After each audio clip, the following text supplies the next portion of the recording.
Welcome to the next video in our joint locking series. This time, we're going to talk about manipulating the fingers.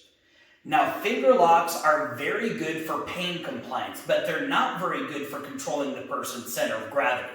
Like, for instance, if I'm doing an outside wrist lock, even if he's fighting me, I'm moving his feet, I'm moving his head.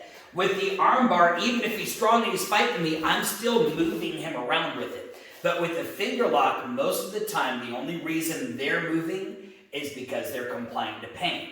And there are some people out there that aren't that concerned with pain. Now, there are always exceptions to the rule. Like, for instance, in Hapkido, we learned this downward four finger lock where I grab all four fingers and I put my body weight on the back of his hand. Even if I don't have the fingers, maybe I've got the back of the hand, maybe I've got the wrist, my body weight is still pushing his body weight down, which means I'm affecting the center of gravity. Another downward four finger lock is going this way, and I'm probably applying a lot of pressure to the tip of the finger, but if he's resisting that pain, I'm still pushing my body weight into his body weight, which is affecting the center of gravity. But most of the time, your finger locks are going to be more effective to set up a different joint lock or to make him let go of something, whether he's grabbing a hold of you or whether he's holding a weapon. So let's take a look to better understand this at the anatomy of the grip. Number one is my grip is really strong when it closes, not as strong on opening. And my fingers pretty much only open and close. They don't have any other movement. Much like the elbow, it's got a single movement to it. Which means for that, I can hyperextend that joint, I can compress that joint, or I can twist that joint, which is torsion. So let's take a look at how that works. First of all, I want to talk about hyperextension. If we're sitting here and I can manage to get a hold of a finger, I'm bending that joint backwards against the direction it's meant to go, and that's a hyperextension. I can do that with any one of the fingers. The pinky being the smallest finger is a lot of time the most effective. It can also be a hyperextension on the thumb, which is a little bit different. I could hyperextend it this way. I could hyperextend it down on his wrist. So this will be a hyperextension on his thumb, but you're also getting really good compression on his wrist, which if you recognize this is a crane lock. The number one problem with hyperextending a finger is that the curling of the fingers is controlled by the massive muscles in the forearm. So if you're talking about one of these mechanics that can twist off a lug nut with his bare hands, you're not going to be able to hyperextend that finger.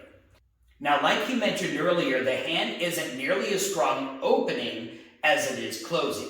This is where we come into compressing a joint. In the case of compressing the joint, let's come a little closer to the camera. What I'm going to be doing is bending the finger to the point where it can't bend anymore. You'll notice there's a little bit of space right into there. I push it a little further, that's where the tap comes in. Again, even more effective on the pinky. If I turn it this way, you see there's a lot more space in that pinky joint, so that pain kicks in a lot sooner.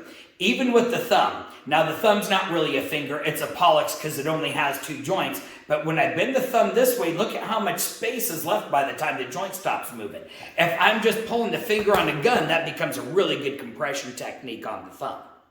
Now, if he comes up behind me and gets me into a bear hug, especially if he has an iron grip, I'm going to have a hard time, this is a typical Hapkido thing, trying to peel the fingers away. And if he's got a strong grip, I'm not going to be able to peel the finger. Even right here, if I try to compress the joint, his hand is supporting it.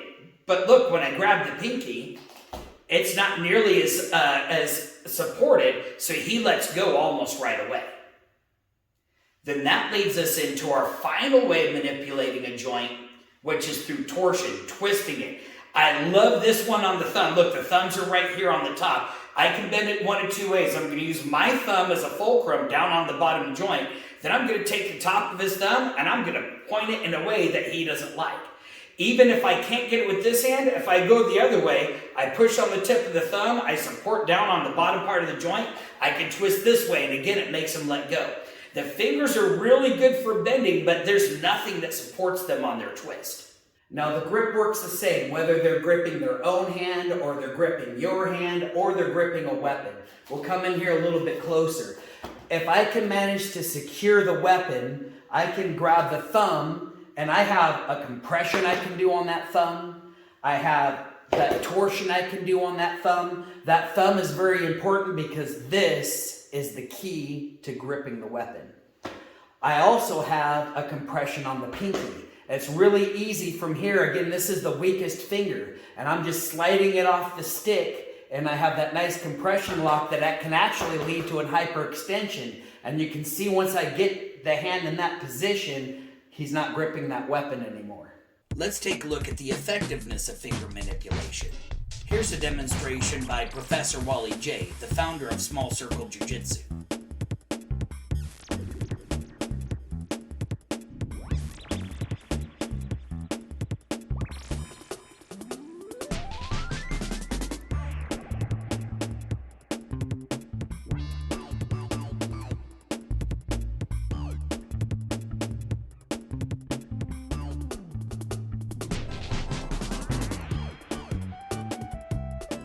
Thanks for watching our video. If you enjoyed it, like it, and make sure to share that with a friend. Click the subscribe button and then hit that notification bell so you can catch our next exciting video.